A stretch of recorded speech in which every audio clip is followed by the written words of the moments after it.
হ্যাঁ হ্যাঁ হ্যাঁ। আর তার সঙ্গে ট্যাক্সও পেয়ে যাবেন। আচ্ছা। এই সমস্ত কিছু হ্যাঁ। আমরা কেপিটির তরফ থেকে ব্যবস্থা করে দেবো, ঠিক আছে? তো বন্ধুরা, যারা ভাবছিলে এখন গাড়ি কিনবো না গাড়ি কিনবো না, হ্যাঁ, তবে এখন তোমাদেরকে একটাই কথা বলবো, বাজারে বাজারে যেই টাকা দিয়ে আমরা নাম্বার প্লেট করতে চাইছি বা নাম্বার প্লেট করতে পারছি, তা থেকে 50% কমে, হ্যাঁ, 50% কমে কিন্তু তোমরা এখানে নাম্বার প্লেটের সুবিধা পেয়ে যাচ্ছ।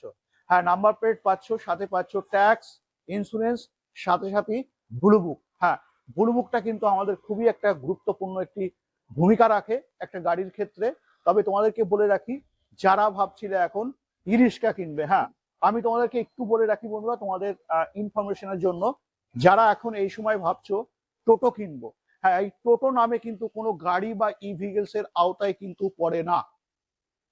ভালো করে বুঝে নেবে বন্ধুরা, টোটো কোনো নামই কিন্তু হয় না, বা কোনো ই ভেহিকলস এর কোনো আওতায় কিন্তু টোটো নাম নেই।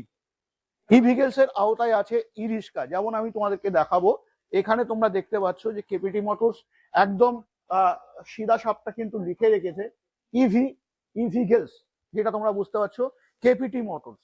হ্যাঁ বন্ধুরা, তো এই ই ভেহিকলস এর আওতায় পড়ে যেই গাড়িগুলো আই কার্ড অ্যাপ্রুভ। হ্যাঁ, আমরা যতগুলো গাড়ি আমরা এখানে দেখতে পাচ্ছি, গাড়ির সংখ্যা যদিও কম, তো আই কার্ড অ্যাপ্রুভ, হ্যাঁ, আই কার্ড অ্যাপ্রুভ যেই সমস্ত গাড়ি আমরা দেখতে পাই বাজারে, সেটাই কিন্তু আমরা ই ভেহিকলস এর আওতায় দেখতে পাই।